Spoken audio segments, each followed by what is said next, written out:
extremely sorry to disappoint అంటే ఇప్పుడు ఏదో ఉనికిపోతున్నాను మంచం కింద కూర్చొని ఏడుస్తున్నాను అని అందరూ what ever the media speculating వాళ్ళందరికీ చిన్న డిసప్పాయింట్మెంట్గా ఉండొచ్చు వీడియో. ఇక్కడ పాయింట్ ఏంటంటే I just want explain the whole concept. ఇప్పుడు నేను ఆల్మోస్ట్ ఒక 1 year బ్యాక్ ఏదో ట్వీట్స్ పెట్టాను అనే ఎలిగేషన్. ఆ ట్వీట్స్ ఎవరో మనోభావాలు దెబ్బతిన్నాయి.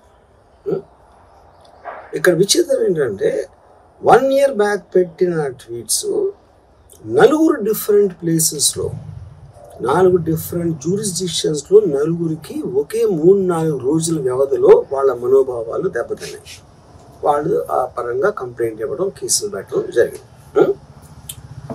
ఇక్కడ పాయింట్ 1 ఎవరి మీద అయితే నేను పెట్టానని వాళ్ళు చెప్తున్నారో వాళ్ళకి లేదు, ఎవరో థర్డ్ పార్టీ అసలు సంబంధం లేనివాడు.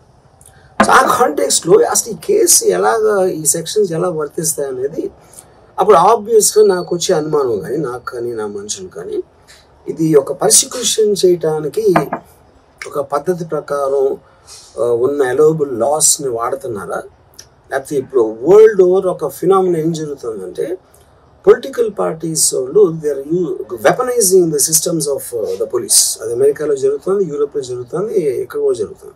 యూనో అప్పుడు నేను ఏ ఒక్క వ్యక్తిని ఒక పోలీస్ ఆఫీసర్ని కానీ ఒక పొలిటికల్ పర్సన్ కానీ నేను బ్లేమ్ చేయట్లేదు.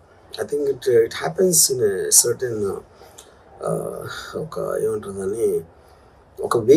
అది అందరూ కూడా ఎంతో కొంత అది చేయటానికి టెంప్టేషన్ ఉండొచ్చు.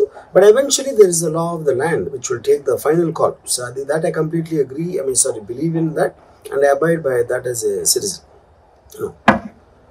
సో ఇప్పుడు ఇక్కడ జరిగింది ఏంటి, నాకు ఒక నోటీస్ వచ్చింది, నేను ఒక రిప్లై ఇచ్చాను, ఫలానా చోట ఫలానా తారీఖు నేను వస్తాను. అప్పటికి నాకు జరుగుతున్న పని ఒక ఆన్గోయింగ్ షెడ్యూల్ ఉంది కాబట్టి, నాకు ఫిల్మ్ వర్క్ ఉంది కాబట్టి అవ్వలేదు. అండ్ ఇట్ ఈస్ వేరే ప్రొడ్యూసర్ చేస్తాను, ఆ ప్రొడ్యూసర్కి నష్టం వస్తుంది కాబట్టి నేను మళ్ళీ టైం అడిగాను. ఇదేంటి కేసు, ఇదేం అర్జెంట్ కేసు అంటే 1 year తర్వాత ట్వీట్ చూసిన అతనికి 1 weekలో అన్నీ అయిపోవాలనేది ఏమన్నా మీనింగ్ ఉంటుంది అసలు దానికి? So which basically means it is being done for purposes other than the urgency of the case. ఇప్పుడు అర్జెన్సీ ఆఫ్ ద కేసు అంటే మీరు మర్డర్లు గీడలు ఇన్ని జరిగి సంవత్సరాలు తీసుకుని